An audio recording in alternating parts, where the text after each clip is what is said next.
There has been a lot going on with the Hear Us Niantic campaign, and I really appreciate all you guys for getting out there, using your hashtags on Twitter, on Instagram, and sharing every single place and platform that you guys can possibly do. Sharing with your local groups is so incredibly important because it puts a voice, a purpose, and a meaning behind our community. But first and foremost, I wanted to address something up front. So the community manager is obviously on Twitter for Pokemon Go. I'm not going to share his name here. However, I am going to put the tweet over here so you guys can see, because he received a death threat for the first time ever. And so I just want to sit here right now and just remind you guys that every single person behind here, behind the veil, is going to be a person, just like your mom, just like your dad, just like your brother. Everybody is a person. There is not one person that is in charge of making this decision for the most part, and there are multiple entities involved in making decisions in this game. In most areas of life, you have board of directors, you have companies, you have CEOs, you have employees, you have affiliates. So in order to single out some person and to threaten somebody is a very extreme and something that I'm 100% not supportive of. In my videos, you guys have always heard me talk about constructive, positive criticism. Feedback is always the best way to loop this around, because even at the end of the day, if nothing comes about from this Hear Us Niantic campaign, number one, we made an impact on Twitter. Number two, we made sure that they know that we stand and what we stand for. And number three, at the end of the day, you guys all have free will to do as you may. You may choose not to play this game. You may choose to play this game a little differently. Whatever that is to you, that's totally fair, and it is fair enough from everybody's standpoint that regardless of what anybody does or doesn't do, we still have to maintain a level of respect, love, and care for each person involved in this process, because it's very important for us to be leaders. We can't just have pitchforks and throwing those pitchforks like javelins across the sky and hoping to hit somebody with it because we feel a certain way. That's not an appropriate way to handle ourselves, and I know the Pokemon Go community is much better than that. I've been in some pretty destructive communities, and I know that we are passionate, we are loyal, and we do not feel heard, and that is an emotion. It's totally valid. However, changing that into angry mob syndrome is not the way to go here. And I've had interaction with a lot of the Niantic employees, and everybody, for the most part, is on the same page. They're wanting things to be better, but there are multi-faceted, interwoven connections that are challenging to get through. And I'm just gonna leave it at that. So we're gonna try our best to put out as much social media presence as possible to be able to get an influence in the right direction. So that is number one. Number two, I'm having a little bit of trouble here learning about the communication that we were supposed to have with Niantic. So back when we did this another time, and I know some of you guys are like, this is exhausting. I totally agree. I really wish this wasn't a thing. I really wish this didn't have to happen. I tried to get this for all my power for this not to happen. We've had just community leader calls, which does not include the calls that we had, which we're going to talk about here in a second, which was from the last time this happened with the Hear Us Niantic campaign, where we had multiple different facets of people from all different areas. That did not happen this time. This was strictly from a creator standpoint, and unfortunately, when some things go down, it's less about a discussion, it's more about this is what's happening, and this is what you can expect. And so once those decisions have already been made, we can do our best to give information on that system, but beyond that, typically doesn't seem to be too much interest in what the community wants, what the feedback's going to be, how this is going to happen, what's going to be the global impact for this, and so forth. So I think that's a little bit challenging for me to see some people out there saying that the global community's leaders suck, that the YouTubers don't take a stand for anything, and other things like that. And while maybe that is your opinion, I can for sure tell you that within these different types of places and chat rooms and wherever we all communicate, that is totally not the truth. And everybody is pretty much on the same page here as all of you guys. But having strategy behind how it goes about being done is different when you become in a leader standpoint, because if I were to be out there raging and everybody would be out there raging, probably there's going to be a lot of rage in the environment, and that is definitely not something that any of us support, because it doesn't do any justice, it doesn't get anywhere, and it doesn't make anything happen. It just makes everybody look like crazy. We don't want to look crazy. We're just passionate, loyal, and we're coming here with a purpose. So I just want to point that stress point out first. So that's going to be the second point that I mentioned in here. And for the third point that I'm going to talk about in here, before we get to the last point, is that it's kind of strange to me that there doesn't seem, as I have seen in other places, to be too much accountability from Niantic and Pokemon Go's standpoint about errors that have happened in the game. Back previously, when there was lag or anything in events, there would typically be a makeup day. However, in Las Vegas, there was a tremendous amount of lag. And although they did extend the event from what ended at 6 all the way until 10 p.m., I still don't know if that really made up for what happened during that event. So having a half-day global makeup for the in-person Las Vegas people that were not able to log in, I think would be a totally fair solution here. There was a tremendous amount of lag in the Regidrago Elite raids. I, for one, could barely find any raids in my area, and I was close to LA. So that just shows you how weird that day was. And number two, there was a lot of people getting lagged, kicked out, it wasn't working. So there was no communication as to that, because last that I heard is that there was a tweet put out that I saw that said, we're looking into some communication going on for this event. We're gonna see what happens and so forth. So there's two things that are kind of left on the table right now that I'm not the biggest fan of. And then number three, we have events that are being announced, such as the Regieleki event that's going down on a holiday. And it seems like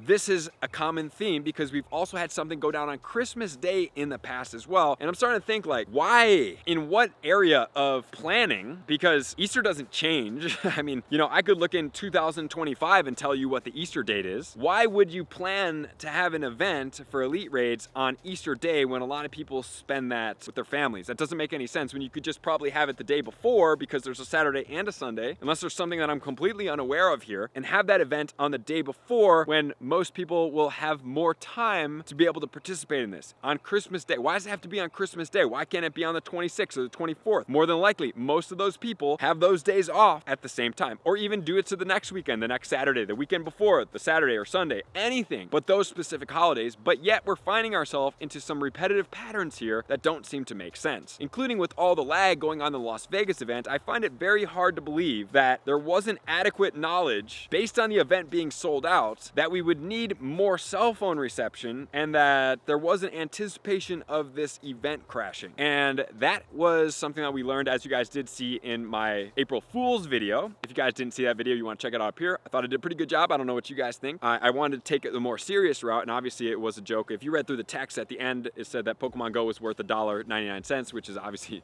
not the case. However, in that video, Pokemon Go Fest 2017, which was the first Go Fest ever, this was the major issue. And each and every event I've seen, usually from that standpoint, has been a rectangular event, elongated to spread out the cell phone reception, not condense it into an area. However, this event in Las Vegas was a big square, and a lot of the gyms, which I think is a poor idea, were located centrally in the event, not as many on the outskirts. So what a better situation could have been is to have a better lined up path, have the gyms located all on the outside, which is, I mean, kind of, I feel like common knowledge at this point in Pokemon Go and cell phone games and cell phone reception, how that's gonna go, so that everybody is gonna be migrating to the outside of the event, and there's not a massive cluster on the inside, which is gonna shut down the servers and create this massive drain on energy. Or if you do plan to have it on the middle, have more backup ready. Just be like, I don't know if this is not a possibility, but hey, this is what we may potentially need, but we may need more than this. Is there an opportunity for us to have this and not turn it on? And if we do need it, we can just turn it on real quick, and then we can make sure that we have this event settled. Because honestly, the event error started on 10 o'clock, which was login time, and they pretty much went until about like 1:30 or 2 on Saturday, which was insane to me that I was experiencing this. And I saw all these trainers out there from all over the US, all over the globe, less about the globe, more about the US in this event. And I was just super disheartened, and I was semi-embarrassed that I've put so much energy, time, and effort into coming there, into, you know, helping people start preparing and getting people excited about it, because I get excited about it. I'm not doing this for anything else other than the fact that I get excited about it, and I want you guys to share the excitement for what I feel. So I try to give all the information and things for you guys to get excited too, so they're all on the same page and we're all focusing on the same things. But it happened differently, and then I felt very embarrassed that I hyped people up for something that did not live up to what should happen and could have happened. And I feel like at this point in time, you know, 6 years later, doing events in multiple different countries and multiple different scenarios, there's no reason for this to even be happening anymore. So I'm really surprised that we're having lack of communication at this point, that when the last Heroes Niantic campaign happened, they want to have these global discussions on monthly basis. We're going to get together with community leaders, and we're going to gauge how the temperature of the game is going, and we're going to start trying to figure some things out. That has not been happening at all. That is not a thing. That did not happen around this event, around this decision.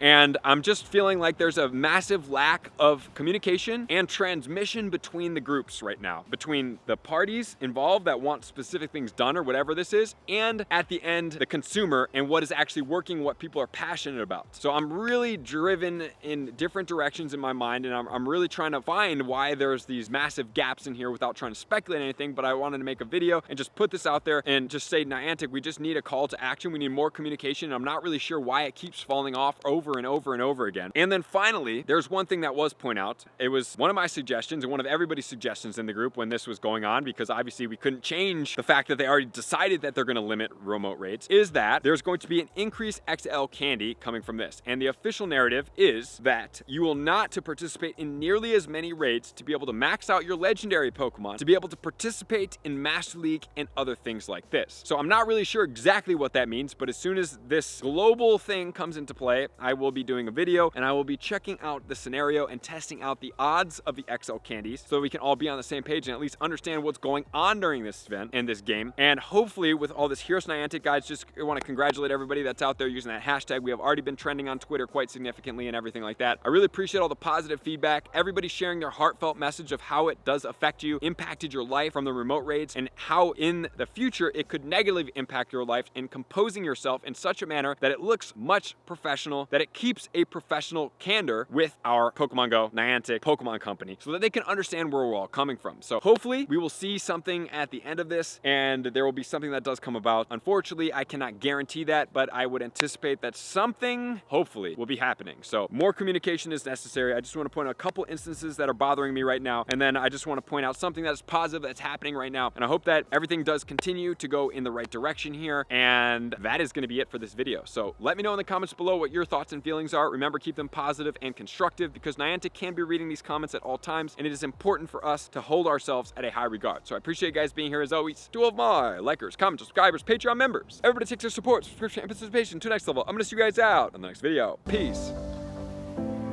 I want to take this time to thank everybody who supports me in every facet. It means the world to me, and an extra special thank you to all my Patreons. I greatly appreciate the extra support to continue to allow me to pursue Pokemon GO full time, allowing me to create my daily video uploads in the most timely fashion for everyone's benefit. Plus, I get the amazing experience of sharing my creative processes behind the scenes and raiding all around the globe with select upper tiers. Thank you everybody for being a part of the Trainer Club. You all mean the absolute world to me, and I will see you guys out on the next video.